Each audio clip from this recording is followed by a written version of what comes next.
자, 이 시간 우리 함께 교독했던 히브리서 11장 1절에서 6절까지 말씀을 가지고 신약교회 DNA라는 주제를 가지고 나누고 있는데요. 오늘 설교 제목이 교회는 복음을 믿는 사람들의 모임입니다. 원래 공동체라는 단어를 쓰려고 했는데 공동체라는 단어가 혹 어려우실까봐 교회는 복음을 믿는 사람들의 모임입니다. 자, 이 설교 주제를 가지고 은혜 나누도록 하겠습니다. 좌우에 계신 분들 옆에 봐보시며 다시 한번 이렇게 서로 축복합시다. 축복합니다. 사랑합니다. 행복하세요. 자, 서로 축복하면서 인사합시다. 시작. 축복합니다. 사랑합니다. 행복하세요. 네. 혹시 우리 방송실 향해서도 한번 할까요? 네, 방송실 섬기는 우리 아리따운 두 자매님 계신데, 자, 우리 한번 축복하면서, 자, 시작. 축복합니다. 사랑합니다. 행복하세요. 네.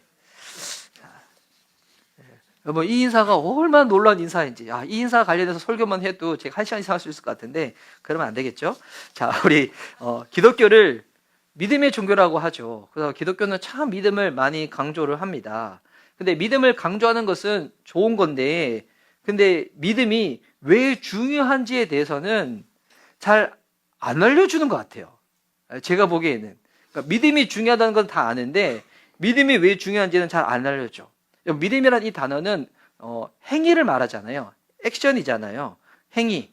근데 이 믿음은 행위인데, 그래서 행위보다 중요한 것은 뭐냐면 믿기는 믿는데 내가 무엇을 믿는가, 내가 누구를 믿는가, 이게 중요한 거잖아요. 여러분, 자세히 살펴보면 기독교인만 믿음이 있는 게 아니에요. 세상 모든 사람들이 여러분 다 믿음이 있습니다. 여러분, 결국 사람들은 자기가 믿는 바대로 살게 됩니다. 또 믿는 바대로 살 때 마음에 억지가 없고 불편하지가 않아요. 근데 자기가 믿는 바와 다른 것을 요구되어질 때 이게 강요죠. 이게 심해지면 가스라이팅이 되는 거예요. 여러분들은 각자 여러분이 믿는 바대로 살고 싶으실 거예요. 예. 지금 이 시간은 또 마찬가지예요. 여러분, 지금 이 시간을 선택해서 오신 분들이 있고, 이 시간에 다른 것을 선택해서 다른 일을 하시는 분들이 있어요. 왜 그걸 할까요? 내가 지금 그것을 해야 된다고 믿기 때문에. 그것이 더 중요하다고 믿기 때문에. 근데 이 예배 시간에 오시는 분들 중에서도 내가 왜 예배 시간에 와야 돼? 내가 왜 말씀을 들어야 돼? 내가 왜 교회에 와야 돼? 라고 아직 이게 인식되지 않고 오는 지체들이 있잖아요. 특별히 우리 모태신앙들. 부모님이 신앙인이고 아랍에서 태어나 보니까. 그래서 저는 이 중고등학생들을 보면 성인이 되면 여러분이 이제 자율적으로 선택할 수 있어. 성인이 되면. 근데 이제 중고등학생 때는 어쩔 수 없잖아요. 맞지? 교회 안 나오면 엄마 아빠 용돈 안 줘. 밥 안 먹여. 어떻게 할 거야? 먹고 살아야 되잖아. 이거 나야 되는 거잖아요. 그래야지 뭐 옷도 입고 뭐 내가 사고 싶은 거 사고 뭐 그러는 거잖아요. 그래서 제일 힘들어요. 제일 힘든데 그래서 와서 막 저는 뭐 진짜 매번 얘기하지만 저 진짜 진심으로 얘기하는데 저는 설교 시간에 조시는 분들 있잖아요. 진짜 감사해요. 의자 앉아서 자는 거 얼마나 불편해요. 집에 가서 자면 편하잖아요. 근데 이까지 와서 졸면서 앉아 있는다. 이 뭔지 알아요? 열정이에요. 열정이든지 가스라이팅이든지 아니면 강요든지 둘 중에 하나인데, 여러분, 그래서 모든 사람들은 진짜 믿는 바대로 살아간다니까요. 여러분, 왜 돈 많이 벌고 싶어요? 돈 많아야지 행복할 수 있다고 믿기 때문에. 왜 운동 열심히 합니까? 어떤 사람들 제 운동을 적당한 수준이 아니라 정말 지나칠 정도 열심히 하시는 분들 있잖아요. 왜 그렇게 할까요? 그렇게 해야지 본인이 행복할 수 있다고 믿기 때문에. 제가 이제 어느 유튜브를 보니까 50대에 재혼한 부부인데 보니까 의사 선생님이랑 약간 이렇게 뭐 사업하신 여자분이죠. 이분들 보니까 이 여성분이 어머니가 목사님이었대요. 근데 지금 보니까 교회나 잘 안 다니시는 것 같아. 전 세계 일주를 계속 가세요. 왜 그럴까요? 그렇게 해야지 행복하다고 믿기 때문에. 여러분, 모든 사람들은 자기가 믿는 바대로 생활을 합니다. 근데 이제 그 안에 이제 자기 애가 있겠죠. 자기 의가 있겠죠. 이렇게 해야지 나는 괜찮을 거야. 이 자기 의겠죠. 이렇게 해야지 나는 행복할 거야. 자기 애겠죠. 사람들은 다 믿는 바대로 그렇게 살아가요. 여러분의 이 이해를 돕기 위해 가지고, 그래서 믿음은 믿는 행위가 중요한 것이 아니라 내가 무엇을 믿는가, 누구를 믿는가 중요한데, 기도도 마찬가지예요. 여러분, 기도는 가장 복음적인 행위예요. 기도. 이 가장 복음적인 행위가 기도인데, 근데 이 기도마저도 오염시키는데 누군지 알아요? 인간이에요. 죄인이에요. 복음이 뭐예요? 오늘 목녀님 잘 나누셨는데 복음은 나는 절망이라는 거예요. 나는 소망이 없다는 거예요. 그런데 주님은 하신다는 거예요. 이때 하게 되는 게 뭘까요? 기도를 하는 거예요. 기도. 예. 여러분, 내가 할 수 있는 일 놓고 여러분 기도하시나요? 내가 할 수 있는 일 놓고 여러분 기도 안 해도 돼요. 그래서 내가 할 수 있는 일임에도 불구하고 기도하시는 분들은 겸손하기 위해서, 교만하지 않기 위해서 기도할 수는 있겠죠. 대부분 왜 기도합니까? 나는 못하기 때문에, 나는 안 되기 때문에. 근데 주님은 하시기 때문에, 그분은 능력 있으시기 때문에 그게 기도잖아요.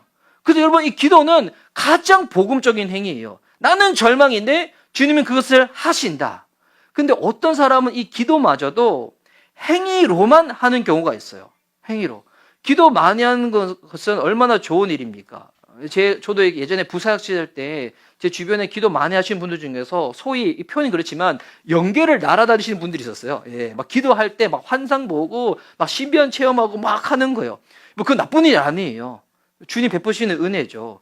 그런데 기도는 그렇게 많이 하는데 만나다 보면 너무 싸나보, 너무 거칠고, 예, 보면 막 사람들 만날 때마다 막 판단하고 정죄하고 막 그러는 거예요.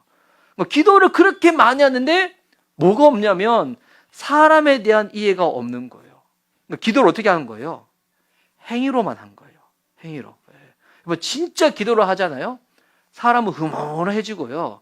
진짜 주님만 드러내요. 더 겸손해지고요. 주님을 닮아가게 되죠.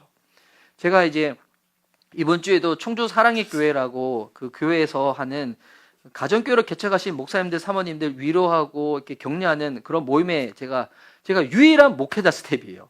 가는데 저는 나중에 진짜 기회가 되면 우리 목자님, 목녀님들 거기 꼭 한번 데리고 싶어요. 너무 데리고 싶어요. 예. 우리 이제 가정교회에 대해서 여러분 몰라도 상관없어요. 가정교회 몰라도 상관없는데 가정교회 아시는 분들 있잖아요. 예. 그 가정교회 하신 분이 이제 최영기 목사님 유명하시니까 최영기 목사님 진짜 그렇게 얘기하시거든요. 지금 대한민국에서 가정교회 가장 잘하는 교회는 청주 사랑의 교회라고. 예. 라고 하면 또 사람들 다 그 생각해요. 얼마나 목자님들이 바쁘게 분주하게 일해서 그럴까? 그렇지 않아요. 사랑이 충만해요. 위로가 충만하고요. 용서가 충만해요. 근데 그 목사님은 하루에 기도 몇 시간 하시냐면 안국철 목사님이라고 있는데 그분은 밤에 11시에 기도해서 한 새벽 3시까지 기도하고 새벽에 일어나서 또 2시간 정도 더 기도하세요. 예. 기도 진짜 많이 하시죠. 하루에 한 5시간, 6시간 이렇게 기도하시는데 근데 그분은 개척교회 목사님들한테 뭐라고 말씀하시지 않아요? 기도 많이 하지 마시라고. 1시간만 해도 충분하다고. 예. 오히려 개척교회 목사님들은 다른 거 하시라고. 그래서 사모님이랑 좀 커피 마시러 다니고 그리고 바람 좀 쉬고 그럴 때 사람 좀 만나며 다니시라고. 사람이 힘든 가운데 막 이게 자기의 연민, 동정이 꽉 찬 상태에서 기도하다 보면 어느 순간에는 자기 신념을 강화하는 용어로 기도를 사용할 때가 있어요. 기도 시간에 막 우는데 보니까 자기 연민 때문에 울어. 자기 동정하면서 울어. 이거는 믿음의 기도가 아니에요. 예. 그럴 바에 여러분 기도 오히려 짧게 하고 그냥 하나님 기뻐하면서 살아가는 게 훨씬 더 낫습니다. 여러분 잘 이해하셔야 돼요. 기도 시간이 중요하지 않다는 게 아니에요. 저도 하루에 제가 계속 말씀드리잖아요. 저는 약하기 때문에 새날 경건 기도회 때 저도 무조건 2시간씩 기도하려고 애쓰고 있다고. 저희 개인적인 목표는 한 3시간은 해보려고 노력은 하고 있거든요. 근데 중요한 건 뭘까요? 기도 많이 하는 것보다도 훨씬 더 중요한 것은 기도를 받으시는 대상이신 주님이 얼마나 크고 선하시고 사랑이 많으신 분인지를 아는 거예요. 그분 경험하는 거예요. 그분 경험하잖아요. 기도하지 말라고 해도 기도하게 돼요. 그래서 내년에 우리 교회가 주중 기도회를 열릴 거예요. 우리 목녀님이랑 복음 수사람 나누는데 진짜 기도하신 분들은 알거든요. 묵상이 진짜 필요해요. 묵상 너무 중요해요. 성경 통독 너무 중요해요. 왜 하는 거예요? 살아내려고 하는 거잖아요. 근데 살아낼 힘이 나는 있어요, 없어요? 없잖아요. 근데 그때 뭐 하게 될까요? 나는 절망이지만 주님은 소망이고 나는 능력이 없지만 주님은 전능이기 때문에 기도할 수밖에 없게 돼요. 근데 우리 교회 성도님들 보니까 다 바쁘고 다 거리가 멀어서 기도하고 싶어도 할 수가 없잖아요. 그분들 위해서 교회에서 뭘 해야 될까 제가 고민하다가 이제는 때가 찼다. 수요일 날 저녁에 기도를 해야 되겠다. 여러분 의무적으로 안 오셔도 상관없어요. 뭐 의무적으로 많이 온다 해가지고 뭐 제가 좋을 게 뭐가 있어요. 정말 기도하고 싶으신 분들만 오시면 돼요.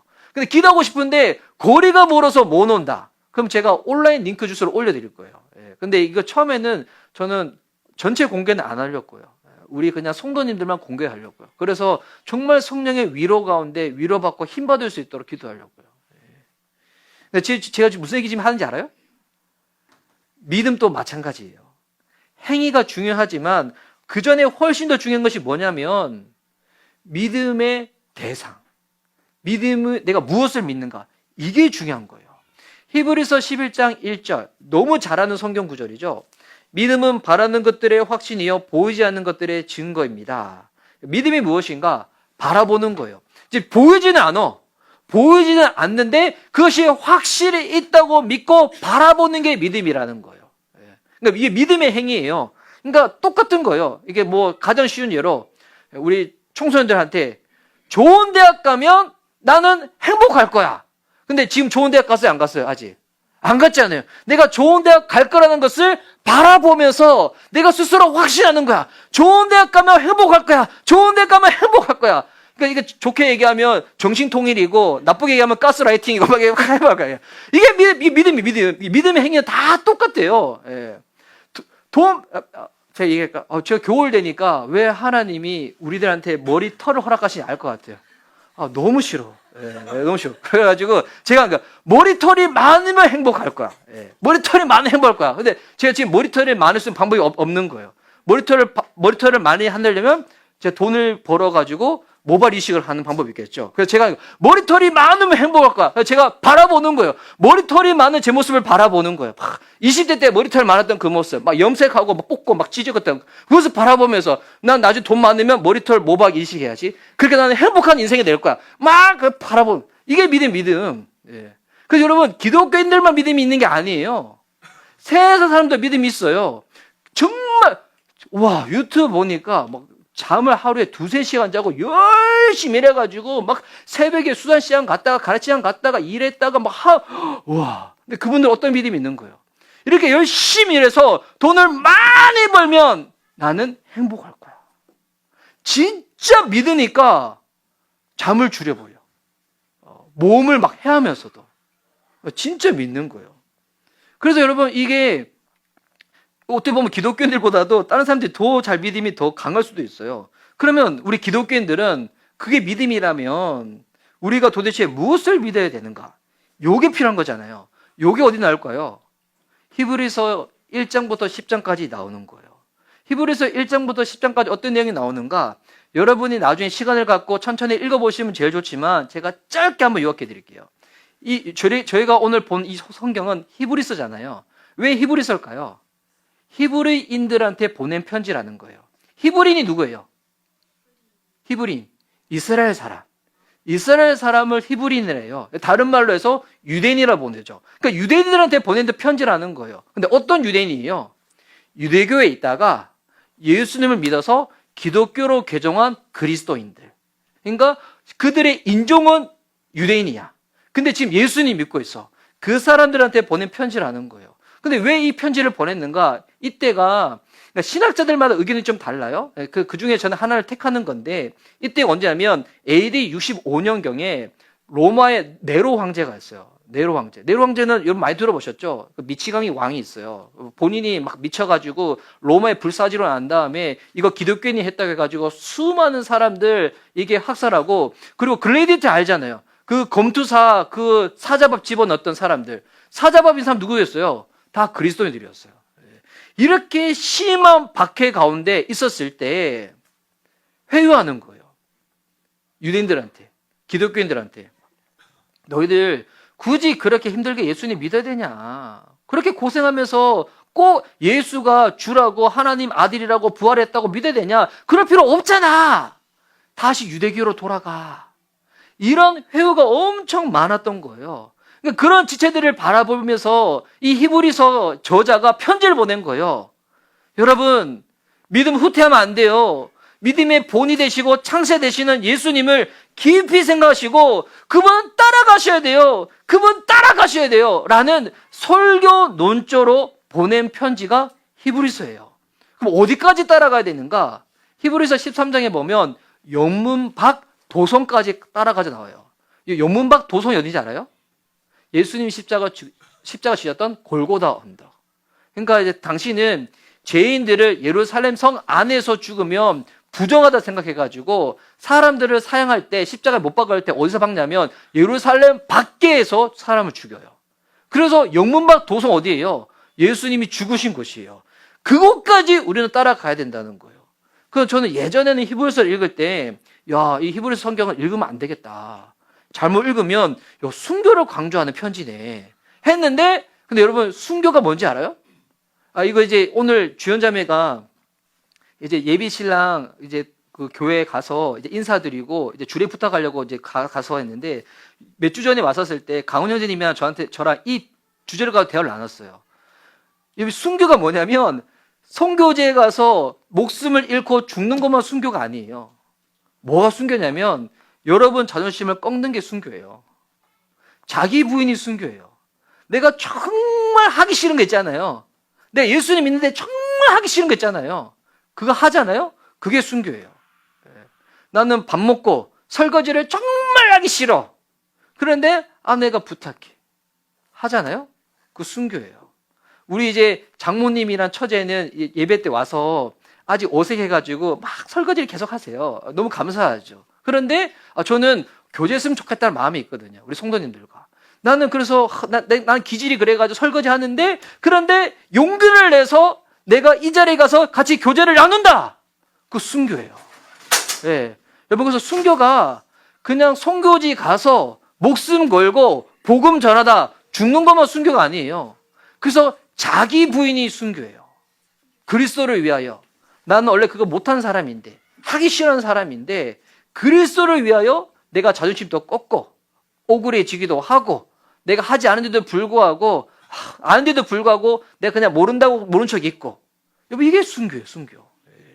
그래서 히브리서는 이 계속 묵상하다 보면 이게 어떤 이게 성경이냐면 사람들마다 소재와 내용은 다 다르잖아요. 근데 여러분 약한 부분들이 있을 거예요. 약한 부분이 있을 건데 우리 방송실 네. 네. 자, 약한 부분들이 있을 건데 혹시 제가 해야 되나요? 네. 약한 부분이 있을 건데, 근데 그 약한 부분 있잖아요. 그거,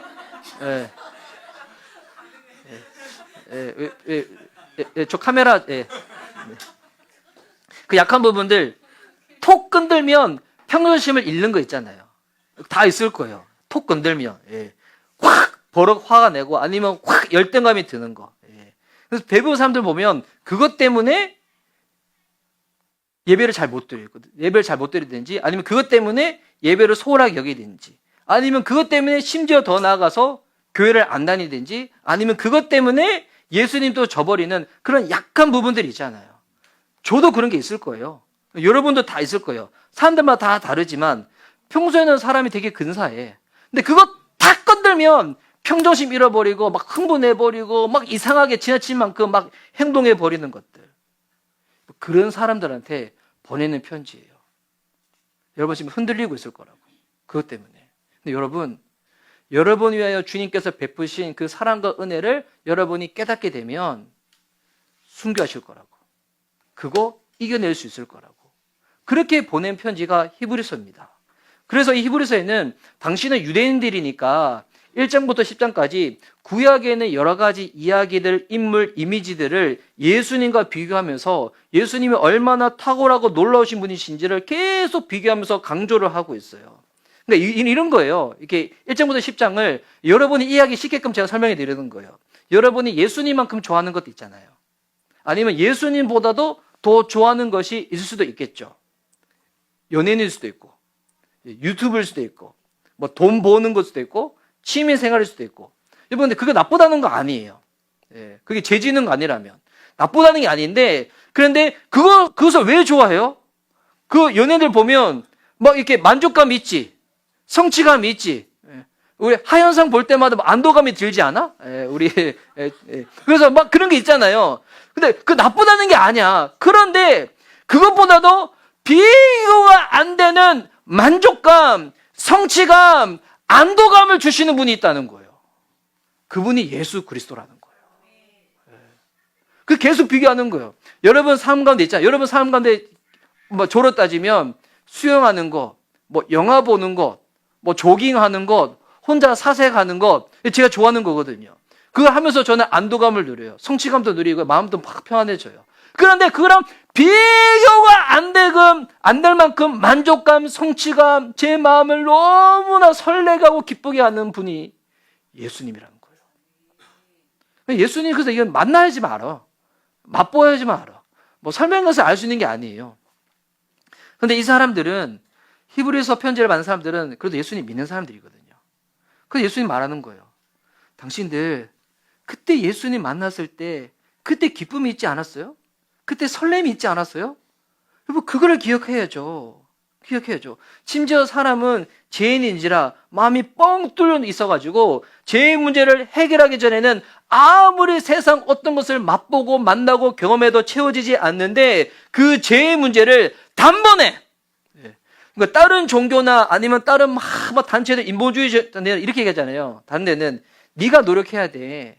네가 착해야 돼. 네가 이것도 하고 저것도 하고 네가 이런 것도 노력해야 돼. 네가 뭐 마음 수련도 해야 되고 네가 뭐 어떤 것도 해야 되고 네가 그래야지 돼. 그런데 히브리서에서 뭐 얘기하냐면 그거 네가 할 수 있는 거 아니야. 그거 네가 하는 게 아니야. 그가 할 수 있어. 그분이 하셨어. 그분이 예수 그리스도야. 그분이 너를 사랑해서 행한 그 소식이 성경에 기록되어 있는데 그게 복음이고 그게 너에게 기쁜 소식이야. 이걸 말하는 게 히브리서예요. 그래서 히브리서는 복음을 믿어라. 복음의 핵심인 예수 그리스도 그분이 어떤 분인지를 앞부에서 계속 설명하고 난 다음에 11장에서 말하는 거예요. 그분 믿어야죠. 그분 바라봐야죠. 그분이 우리에게 허락하신 약속을 바라보면서 그렇게 우리가 믿음에서 후퇴하면 안 되는 거죠. 여러분 그래서 믿음은 그냥 믿음을 강조하는 게 아니라 예수님을 믿는 믿음은 마르고 닳도록 강조해도 괜찮아요. 그냥 믿음이 아니라 예수님을 믿는 믿음. 근데 믿음의 대상이 예수님이 아니면 믿음의 목적어가 예수 그리스도가 아니면 뭐 믿음만 강조하잖아요. 교회에서 복음을 알려주지 않아. 예수님을 알려주지 않아. 근데 믿음만 강조해. 이거는 행위만 강조하는 거예요. 그게 율법적인 거예요. 근데 이거를 행위만 강조하면 피곤해지죠. 버겁죠. 하기 싫은데 안 하면 벌 받을 걸 갖다서 계속 해. 그게 이단이죠. 그게 가스라이팅이고 그게 율법적인 거고. 저는 아침에 오늘 휴일예배 오면서 요즘 우리나라 되게 어지럽잖아요. 저 진짜 어떤 마음 드냐면 이게 그리스도인들 잘못이다. 그리스도인 잘못이다. 우리가 정말 복음을 믿고 바르게 살았더라면 어땠을까? 진짜 교회가 세상의 빛과 소금이 되었더라면 어땠을까? 여러분 그래서 예수님 믿기지 않으면 일부러 막 교회에서 막 일이나 봉사를 여러분 지나치게 하지 않으셔도 됩니다. 비신자다. 일 안 하셔도 돼요. 이거 너무 위험한 일이에요. 아시죠? 여기는 직장이 아니에요. 여기는 가기 싫은데 의무적으로 가야 되는 군대가 아니에요. 교회는 심지어 내가 시간 들여서 가서 우리 헌금까지 내잖아요. 근데 나중에 여러분 진짜 예수 그리스도를 깊게 만나잖아요. 그러면 여러분 진짜 그분 앞에 헌금이 뭐야? 생명까지도 드리고 싶은데 그 마음까지 드는데 여러분 교회는 은혜의 공동체예요. 은혜는 복음을 믿는 공동체예요. 그래서 교회에서 계속 길러내는 사람은 목사님이 말하면 목사님 말한 대로 그냥 잘 따라가는 그런 사람을 만드는 게 아니에요. 교회는 어떤 사람을 만들어야 되냐면 예수님을 잘 믿는 사람을 만들어야 돼요. 목사님 말이면 그냥 그게 100% 그냥 목사도 틀린 말 할 때 있잖아요. 실수할 때도 있잖아요. 나도 죄질 때 많이 있는데. 목사 말이라서 다 믿으면 안 돼요. 분별하셔야 돼요. 성경을 보면서 분별하셔야 돼요. 정말 우리 목사님 말하는 게 맞나 틀렸나 분별해 보셔야 돼요. 제가 말하는 게 틀리잖아요? 뭐 어떻게 하면 될까요? 이상한 목사 물러가라! 이게 말고 저 탄핵하지 말고 국률이 여기시며 중부해 주셔야죠. 목사님 많이 힘드시구나. 예. 그 교회는 어떤 사람 길러내냐면 예수님을 잘 믿는 사람을 길러내야 돼요. 그래서 2절에 이렇게 말하고 있어요. 2절 말씀 보면 손자들은 이 믿음으로 살았기 때문에 훌륭한 사람으로 증언되었습니다. 우리 구약에 있는 믿음의 선배들은 왜 훌륭한 사람으로 증언이 되었다고요?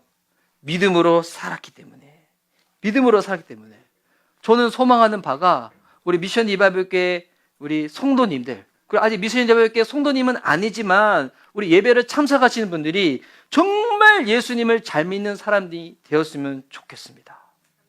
그런 사람들을 길러내는 것이 교회이고요. 그런 사람들이 모이는 것이 교회이고요. 그런 사람이 될 수 있도록 사랑해주고 기다려주고, 그 말씀이 아직 안 들리잖아요? 그럼 밥을 맛있게 먹이는 거야. 예. 그리고 탁구를 같이 치는 거야. 그러면서 인내해주는 데가 교회예요. 예. 이 진짜 이게 성경적인 교회예요. 예. 그래서 그런 사람들이 모여서 누구에게 하겠습니까? 예수 믿는 사람들이 모여서 예수님 이야기하겠죠. 그게 성도 간의 교제예요. 그런 사람들이 모여서 결국 누구 높이겠습니까? 예수님 높이겠죠. 그게 예배예요. 그런 사람들이 될 수 있도록 예수님을 알려주는 거, 복음을 알려주는 거, 그게 삶 공부예요.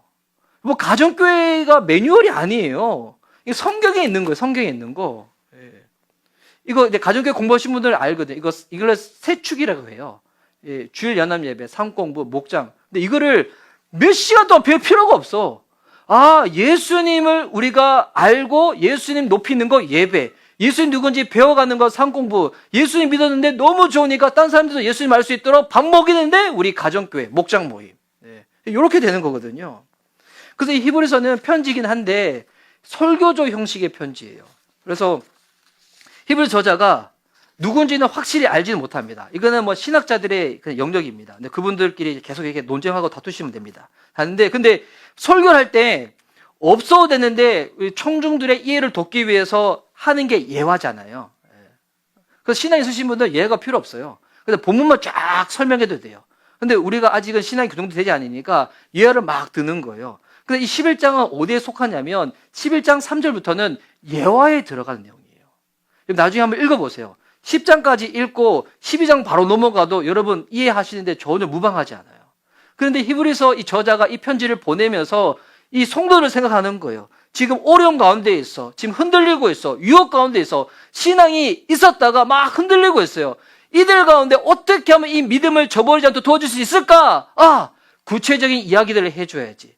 유대인들이니까 어떤 얘기를 잘할까요? 구약을 잘 알잖아요. 그래서 구약에 있는 인물들을 가지고 와서 설명해 주는 게 히브리서 11장이에요. 그래서 1절, 2절에서 믿음을 강조하고 믿음이 있어야 된다 말한 다음에 3절부터 마지막 31절까지는 항상 시작이 뭘 시작하냐면 믿음으로 시작해요. 3절 말씀 보세요. 믿음으로 이렇게 시작하죠. 믿음으로. 이게 헬러 성경을 보면 좀 더 정확해요. 믿음으로. 여러분, 예수님을 믿으면 눈이 열리게 됩니다. 이게 무슨 말이냐면 진리에 대한 인식이 열리게 되는 거예요. 그게 그 말씀이었구나. 그게 그거였구나. 이 열리게 돼요. 유대인들이 성경 읽을 때 가장 먼저 읽는 게 뭘까요? 구약 성경의 첫 번째. 토라에. 창세기겠죠. 창세기 1장 1절이 뭡니까? 태초에 하나님이 천지를 창조하셨느니라. 아는데. 자, 다시 할까요? 다시. 자, 창세기 1장 1절이 뭡니까? 영어로 하면 어떻게 됩니까?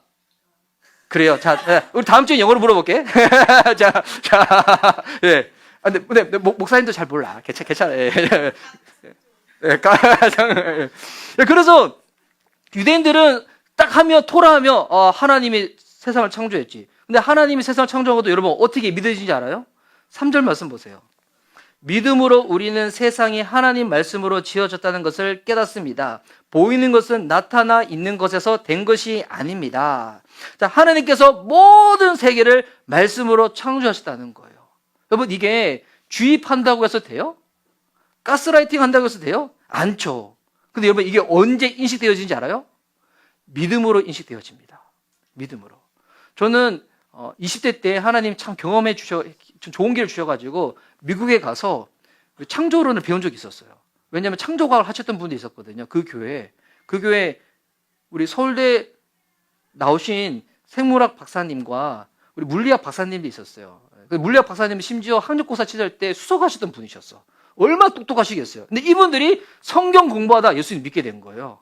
근데 이분들 원래 전공이 과학이잖아요. 그래서 이분들은 창조과학을 얘기하세요. 근데 겸손하게 창조론이라고 이야기를 하시는데, 여러분, 창조론 배운다고 해서 그분들이 그런 얘기 하세요. 창조론 배운다고 해서 예수님 믿어질 것 같냐고. 그렇지 않다고. 그거는 오해를 좀 불씨시킬 수 있도록 도와주는 과정이라고. 여러분, 하나님이 세상을 창조한 게 언제 믿어진지 알아요? 예수님 믿으면 믿어집니다. 예수님을 믿잖아요. 창조론이 믿어지기 시작합니다. 그래서 그부터 얘기가 난 다음에 4절부터는 구약 인물들이 쭉 나옵니다. 4절 보세요. 믿음으로 아벨은 가인보다 더 나은 제물을 하나님께 드렸습니다. 이런 제물을 드림으로써 그는 의인이라는 증언을 받았으니 하나님께서 그의 예물에 대하여 증언하여 주신 것입니다. 그는 죽었지만 이 믿음으로 말미암아 아직도 말하고 있습니다. 이 아벨과 가인에 대해서 모르시는 분이 혹 계실 것 같아가지고 설명드리면, 아벨과 가인은 아담의 자손들이잖아요. 자녀들이잖아요. 근데 보니까 아벨은 직업이 뭐였어요? 지금 따지면 가축업을 해요. 가축업. 짐승들 기르는 거 한 거예요. 그러면 이렇게 가인은 뭐였어요? 가인은 농부였죠.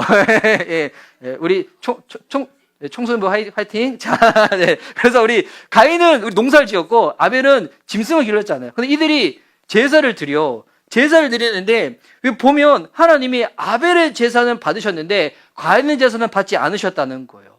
이거를 놓고 여러 가지 추측들이 되게 만무합니다. 어떻게 만무하냐면, 원래 제물을 드릴 때 이 제물은 쪼개서 놔야 되는데 가인은 귀찮아가지고 제물을 쪼개지 않고 아벨은 쪼개기 때문에 아벨은 제사는 받고 가인은 제사는 받지 않았다. 이렇게 말하는 신학자들이 있고요. 어떤 사람은 아벨은 짐승 바쳤죠. 자기 일이 그거니까. 근데 가인은 농사 지었으니까 그냥 자기 농산물을 바친 거예요. 근데 하나님은 제사 바칠 때 피가 있는 제사가 필요한데 농산물 안 받아. 그러면 이 가인이 어떻게 돼요? 직업을 바꾸든지 아벨한테 가서 야, 짐승 좀 몇 마리 좀 꺼줘 이렇게 하든지 해야 되는데, 이렇게 이해하신 분이 있고, 심지어 어떤 신학자는 이런 얘기를 해요. 가인은 도덕적으로 결함이 많았다는 거야. 그래도 가인은 나쁜 놈이어가지고 아무리 예배드려도 하나님 안 받으신다. 이렇게 말하는 신학자도 있어요. 다 이렇게 보면 추측인데, 그런데 히브리서는 뭐를 얘기하는 겁니까? 그 중에 어떤 걸 믿을지는 그냥 우리가 선택하면 돼요. 근데 제일 중요한 거는 가축으로 드리든 농산물로 드리든 쪼개서 드리든 뭐 어떻게 하든 제일 중요한 뭐냐면, 하나님 뭘 보신다고요? 믿음을 보신다는 거예요. 믿음을. 아벨은 믿음으로 드렸다는 거예요. 근데 가인은 어떻게 했다는 거예요? 그렇지 않았다는 거예요. 이거 지금 이해하면 그건 거예요. 우리 교회가 이제 주일날 식사를 같이 합니다. 목장 보면서 식사를 같이 합니다. 식사할 때 준비하신 분들이 얼마나 정말 우리 목원들 사랑하는 마음 준비를 하시겠어요. 그런데 이 보니까 마음이 약간 삐친 사람이 있어. 나도 요리 잘하는데 나도 요리 잘하고 싶은데 막 그 사람은 요리를 막 만들어요. 믿음으로 만들어요. 자기 실력 뽐내고 싶어서 만드는 거예요. 뽐내고 싶어서 물론 뭐 음식 잘 만들면 좋죠. 그런데 목사님께 인정받고 싶어가지고 뽐내고 싶어서 음식 막 만든 거예요. 이건 믿음으로 만든 거 그냥 만든 거예요. 그냥 만든 거죠. 설교자가 설교를 합니다. 제 이야기를 해야지. 설교자가 설교를 하는데 제가 설교를 잘 못할 수도 있어요. 하지만 어떻게 하면 예수 그리스도의 복음을 더 드러내고 싶을까? 막 이게 그 믿음을 하는 거예요. 근데 그러지 않고 제가 동기가 마냥 내가 밖에서 설교하면 막 얼마나 사람들이 제가 설교 잘하는지 우리 교회 보니까 기존 성도도 모르는데 방문자도 오면 목사님 설교 좋단 말 이러는데 내가 얼마나 설교 잘하는지 한번 뽐내봐야지. 이런 마음으로 설교한다. 믿음으로 하는 거예요. 어떤 걸 하는 거예요? 자기 의로 하는 거잖아요. 이거 하나님 반대가 안 받는다고요? 하나님 안 받는다는 거예요. 이거 찬양도 마찬가지예요. 이거 찬양은 노래 잘하는 게 찬양이 아니에요. 믿음을 올려드리는 게 찬양이에요. 근데 사람들은 보면서 어떤 거 더 좋아할까요? 더 만난 거 좋아하겠죠? 더 좋은 설교 좋아하겠죠? 더 세련된 노래 좋아하겠죠? 들으면서 감탄하겠죠? 근데 하나님은 그렇지 않을 수 있다는 거예요. 하나님 그렇지 않아요. 뽐내고 싶어서 요리 정말 열심히 하는 것보다 나는 요리를 못하지만 나는 라면 한 그릇이라도 정말 맛있게 끓여서 대접하는 게 하나님 받으시는 거예요. 이해되시죠?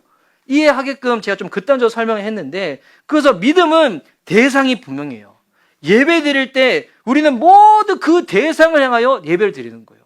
그래서 이 시간 또 따지면 여러분, 이 시간에 있지만 우리 두 분이 계신 거예요. 두 종류 있는 거예요.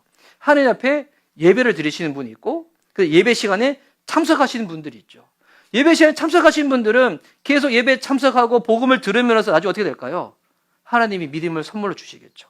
은혜를 주시겠죠. 내 믿음을 화합해서 나중에 내가 예배에 참석하는 것이 아니라 내가 그 하나님을 예배하게 되겠죠. 그래서 또 그걸 설명하고 있는 거예요. 아, 믿음이 이거구나. 또 5절에서는 구약 성경에서 죽음을 보지 않고 하늘로 옮겨간 사람이 있습니다. 구약 성경에 두 인물이 있어요. 누가 있습니까? 엘리야, 맞죠? 또 한 사람. 우와, 할렐루야. 우리 라미가 아까 실수를 많이 했습니다. 라미가 많이 했습니다. 역시 훌륭해. 자, 그래서 에녹은 5절 말씀 볼까요? 제가 읽어볼게요. 믿음으로 에녹은 죽지 않고 하늘로 옮겨갔습니다. 하나님께서 그를 옮기셨으므로 우리는 그를 찾을 수 없었습니다. 옮겨가기 전에 그는 하나님을 기쁘게 해드렸다는 증언을 받은 것입니다. 에녹이 죽음을 보지 않고 하나님께 올라갔다는 거예요. 그래서 이 에녹은 구약성에 보면 하나님과 동행했다고 나왔는데 이 동행에 대해서 오해들을 많이 하세요. 동행이 그냥 뭐 아무런 그냥 이 세상 일도 안 하고 교회에서 죽치고 사는 게 동행인가? 그렇지 않습니다. 동행은 뭐냐면 회개와 믿음으로 사는 게 동행이에요. 히브리서 6장 1절에 보면 이런 구절이 있거든요. 제가 한번 읽어드릴게요. 그러므로 우리는 그리스도 교회 초보적 교리를 제쳐놓고서 성숙한 경지로 나아가야 됩니다. 뭐가 성숙한 경지인가? 죽은 행시에서 벗어나는 회개와 하나님에 대한 믿음. 뭐가 성숙한 경지예요? 회개와 믿음. 우리 복음일기 쓰시는 분들 제가 항상 강조하죠. 복음일기는 뭐라고요? 회개와 믿음으로 복음을 살아낸다고. 그래서 그 툴 가지고 한번 그렇게 해보시라고.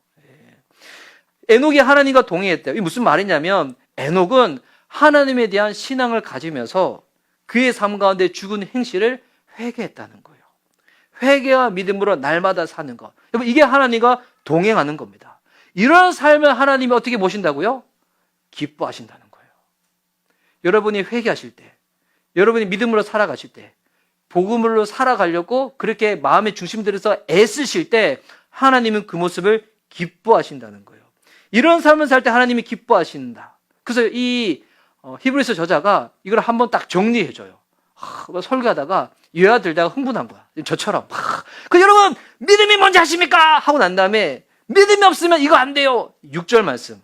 6절 말씀을 우리 함께 읽도록 하겠습니다. 시작.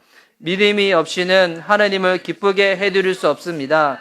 하나님께 나아가는 사람은 하나님이 계시다는 것과 하나님은 자기를 찾는 사람들에게 상을 주시는 분이시라는 것을 믿어야 합니다.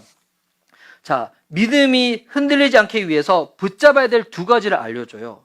첫 번째 뭐냐면 하나님이 반드시 계시다는 거예요. 하나님 반드시 계시다는 거예요. 하나님 눈에 보이지 않죠. 그래서 우리 비신자와 신자가 토론하다 보면 신자가 질 수밖에 없어요. 마지막 이 카드 내면 돼요. 그럼 하나님 보여봐. 하나님 보여봐. 눈에 안 보이잖아요. 근데 중요한 건 뭐냐면 하나님 살아 계시다는 거예요. 그분 존재하시다는 거예요. 이거 믿음을 흔들지 않게 붙잡아야 될 것입니다. 근데 중요한 거는 이것만으로는 부족해요. 제가 참 아끼고 사랑하는 저희 처남도 하나님이 살아 계시다는 것은 믿어요. 근데 여러분 이 믿음은 귀신도 이 믿음이 있어요. 귀신도 하나님이 살아 계시다는 것을 믿어요. 이거로는 부족합니다. 하나 더 붙잡아야 돼요. 두 번째가 뭐냐면 자기를 찾는 자들에게 상 주시는 이심을 믿어야 한다는 거예요. 자기를 찾는 자들에게. 이 상에 대해서 많은 사람들이 오해를 하고 있어요. 천국 가면 상금을 준다고 하잖아요. 근데 우리는 이 상도 행위로 등급을 매겨. 참가상, 동상, 은상, 대상, 최우수상, 대상. 여러분 이 상은 이런 게 아니에요. 이 상 주신다는 의미는 뭐냐면 이게 헬라어로 미스타포토테스라는 단어예요. 이게 보상한다는 의미인데 여기서 상은 뭐냐면 하나님을 아는 즐거움이에요. 하나님을 아는 즐거움. 만약에 분야로 따지면 어떤 분야를 할까요? 제가 잘 모르는 분야가 우리 이제 총선대 있으니까 우리 아이돌 세계 있는데 저 아이돌 요즘 잘 몰라요. 모르는데 만약에 아이돌의 음악을 막 즐기려고 해. 근데 목사님이 잘 즐길 수 있을까요? 여러분이 더 잘 즐길 수 있을까요? 여러분이죠. 왜일까요? 목사님이 알고 있는 아이돌의 마지막은 빅뱅이에요. 예, 빅뱅. 그리고 그 다음에 BTS 정도는 알고 있어. 나는 요즘, 나 TXT 뭔지 몰라. 하여튼, 네, 잘 몰라. 그러니까 이거 보면 아는 만큼 어떻게 돼요? 더 즐기게 되죠. 더 누리게 되죠. 여기서 말하는 상은 뭐냐면 하나님을 아는 즐거움이에요. 왜 이게 우리들 가운데 상인가? 그리스도인에게 있어서 최상의 기쁨의 근원은 하나님 그분 자신이에요. 여러분 이거 잘 이해하셔야 돼요. 그리스도인에게 있어서 최상의 기쁨의 근원은 하나님 그분 자신이에요. 그래서 하나님은 하나님을 기쁘시게 하는 자들, 믿음으로 사는 자들에게 보답하시는데 어떤 보답하시냐면 하나님의 속성 중에 하나의 기쁨을 그 사람들 가운데 더 흘려보내시는 거예요. 하나님을 더 알고 하나님과 더 동행하고 하나님을 더 사랑하는 그 기쁨을 그 사람들한테 흘려보내신 거예요. 그 사람들은 세상에서 사는데 진짜 하늘나라에 속한 사람처럼 사는 거예요. 우리 옛날 찬송가 예수로 나의 구주 삼고처럼 세상과 나는 온데간데 없고 구속한 그리스도만 보인다고. 여러분 그래서 여러분 예수님 믿는 일은 기쁜 일이에요. 예수님 믿는 일은 기쁜 일이에요. 항상 기뻐하라. 데살로니가전서 5장 10절 말씀. 근데 이 사람들 따지죠. 조건이 맞아 기뻐하죠. 환경에 따라지 기뻐하죠. 외모가 받쳐줘야 기뻐하죠. 돈이 많아야 기뻐하죠. 여러분 그런 기쁨은 기독교에서 말하는 기쁨 아니에요. 그런 기쁨을 원하시면 여러분 기독교에서는 아쉽지만 찾기가 쉽지 않으실 거예요. 근데 성경에서 말하는 우리 기독교가 말하는 기쁨은 그리스도를 아는 즐거움과 기쁨이에요. 여러분이 어떤 문제가 있고 고난이 있고 약점이 있고 상처가 있고 죄의 문제 때문에 힘들다 할지라도 내가 그게 아니었으면 주님을 찾지 않았을 건데 그것 때문에 내가 주님을 찾았구나, 주님을 만났구나 깨달았잖아요. 문제가 감사로 바뀝니다. 내 안에는 약점이 감사로 바뀌어요. 이게 기독교예요. 이게 기독교예요. 하나님을 알아가고 그분 안에서 교제하고 인내하고 사랑하고 그분을 예배하는 거. 이게 교회예요, 교회. 그래서 교회는 기쁨의 공동체예요. 우리 주 안에서 기뻐합니다. 이번에 우리 고3 수험생 애들이 시험 성적이 안 좋대요. 근데 그 친구들도 주님을 만나고 주님을 알잖아요. 전 말할 수 있어요. 기쁠 수 있다고. 뭐 솔대 가고 인솔해만 기쁘냐고? 이거 그런 기쁨은 싸구려. 그런 기쁨 얘기하면 이거 그 기독교 아니에요. 누가 그거 얘기만 그 기독교 아니에요. 돈 많이 벌면 기쁘. 그거 기독교 아니. 그거 싸구려 이단들이 가르치는 거예요. 기독교에서 말하는 기쁨은 주님 만나면 기뻐할 수 있습니다. 예전에 우리 복음성가 중에 그거 있잖아요. 나 가진 재물 없으나 그 손명희 시인이신가? 그분 장인이시잖아요. 근데 고백해요. 나 남이 없는 건 내게 있으니. 장인이신 고백이에요. 나 남이 없는 건 내게 있으니. 이 기쁨. 그리스도를 만날 때 누릴 수 있는 이 기쁨. 이 기쁨은 여러분 무조건적이고요. 절대적이고 영원합니다. 그리스도를 알아가고 그분과 함께 주어지는 것. 그래서 이 교회에서도 믿음 없이도 할 수 있는 것은 많이 있어요. 믿음 없이도 예배 참석할 수 있고요. 믿음 없이도 봉사할 수 있고요. 믿음 없이도 심지어 헌금과 하는 것도 봤어. 많이 알지만 교회에서 밥 먹었으니까 밥값은 내야지 하고 그러고 또 믿음 없어도 선교지까지 따라가는 경우도 봤어요.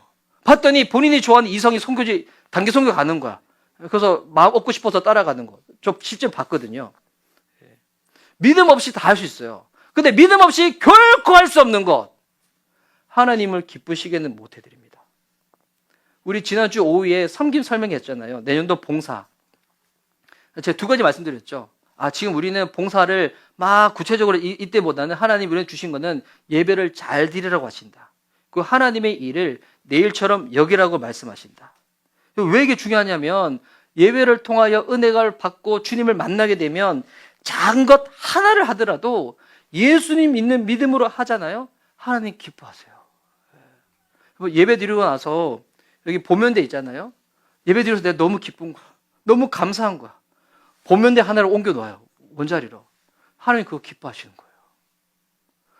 나는 말이 되게 어눌해. 누구한테 복음도 잘 전하지 못해. 하지만 누가 복음 잘 전할 수 있도록 대신 기도해. 아니면 누가 우리 교회 처음 왔었을 때 여기서 하나님 예배하고 만날 수 있는데 난 잘 못하니까 청소라도 할 것 같아. 그거 하나님 기뻐하시는 거예요. 믿음으로 하잖아요. 하나님 기뻐하십니다. 설교자가 앞에서 설교를 아무리 유창하게 하고 노래하는 사람들이 아무리 세상에서 노래를 그렇게 뛰어나게 잘한다고 할지라도 믿음 없이 하잖아요. 사람들을 감동시킬 수는 있어요. 근데 하나님을 감동시킬 수는 없어요. 하나님 그거 기뻐하지 않습니다. 복음을 믿는 믿음.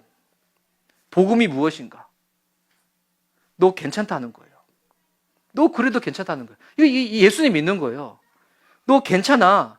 너 실수해도 괜찮고 넘어져도 괜찮고 못나도 괜찮고 부족해도 괜찮고 허물 맞아도 괜찮고 오해받아도 괜찮고 네 조롱받아도 괜찮고 이번 시험 쳤는데 네가 원할 만큼 점수가 안 나와도 괜찮고 승진 시험에서 떨어져도 괜찮고 세상 사람들이 너 왕따 시켜도 괜찮고 너 괜찮다는 거예요. 그리스도가 너의 허물과 상처와 죄를 다 짊어지시고 십자가에서 죽으셨다는 거예요.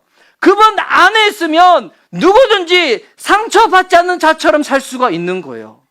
과거가 없는 사람처럼 살 수가 있는 거예요.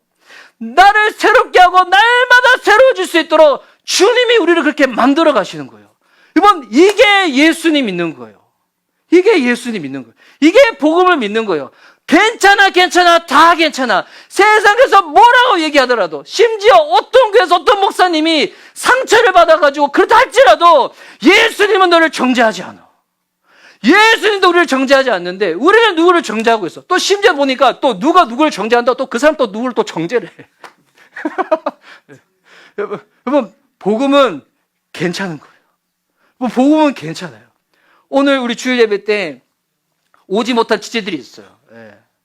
괜찮아요. 예. 뭐 아직 신앙이 없는데 그럴 수 있지. 괜찮아요. 하나님 우리 기다려 주신다니까요. 언젠가 그 때가 되었을 때 주님이 내가 나를 위하여 어떤 사랑으로 희생을 하셨는지 주셨는지 그게 깨달아지게 되면 그때부터 철이 드는 거예요. 와, 내가 이런 사랑을 받았구나. 난 사랑받을 자격이 없는 자인데. 이번 그런 사람들이 모이는 공동체가 교회입니다. 교회는 정죄하면 안 돼요. 비난하면 안 돼요. 사람 가리면 안 돼요. 주님이 다 괜찮다고 말씀하시잖아요. 기다려주는 거예요. 용납해 주는 거예요. 믿음이 생길 때까지 밥 먹이는 거예요. 타고 같이 쉬는 거예요. 놀러도 가는 거예요. 같이 기다려주는 공동체. 그러다가 언젠가 회복이 되어지면 맞아, 하나님이 널 위해서 이토록 사랑하셨어. 그분으로 인하여 기뻐해서 함께 예수 그리스도를 예배하고 그분을 소개하고 싶어서 그냥 내 삶이 선교지만 나가서만 선교사로 사는 것이 아니라 내 직장에서 했든 가정에서 했든 그냥 예수님의 기쁨으로 살아가며 예수님의 기쁨을 흘려보내는 거, 이거 선교거든요. 주님이 우리를 그렇게 부르신 거예요. 교회가 그렇게 되기를 원하시는 거예요. 그래서 아직 이 그리스도를 믿는 기쁨을 누리지 못하신 분이 계시다면 저는 이렇게 권면드리고 싶어요. 그리스도께로 나오십시오. 판단하지 않고 정죄하지 않고 가리지 아니하시는 그 그리스도께로 나오십시오. 있는 모습 그대로 나오시면 됩니다. 가릴 필요 없습니다. 그냥 있는 모습 그대로 나오시면 됩니다. 그분이 다 하셨어요. 그분이 다 하셨어요. 내가 예수님 믿은 감격이 있는데 오늘 우리 목련의 간증처럼 있는데 어느 순간부터 이 마음을 잃었다가 다시 복음으로 회복되신 분들도 계시거든요. 이미 예수님 믿으시는 분들한테도 제가 권면드립니다. 우리들은 날마다 그리스도께로 나가야 됩니다. 제가 이번 주 월요일날 새벽에 아내 송희 사모님이 없으니까 빨리 얘기하고 설교 빨리 마쳐버릴게요. 송희 사모님은 아침에 전부 바빠요. 제가 새날 경건 기도했을 때는 새벽에 저를 데려다 줘요. 집에 다시 가요. 주아를 다시 태워서 학교로 보내요. 다시 데리고 와요. 루아를 준비시켜요. 루아를 학교로 보내요. 그리고 출근을 하거든요. 하는데 되게 아주 바쁘잖아요. 근데 이제 그때 이제 아직 우리 아이들은 칭얼칭얼대고 막 하잖아요. 우리 교회에서 볼 때는 아이들 다 이쁘지만 집에서 길러보세요. 예, 집에서 길러봐야 돼. 기르는 거, 근데 그때 루아가 좀 칭얼칭얼댔어요. 제가 얼마나 힘들면 그랬을까 하고, 근데 하면 되는데, 제가 차를 타고 갔는데 아내가 막 감정을 쏟아놓길래 제가 아내를 태워서 직장을 보내는 길에 제가 그랬거든요.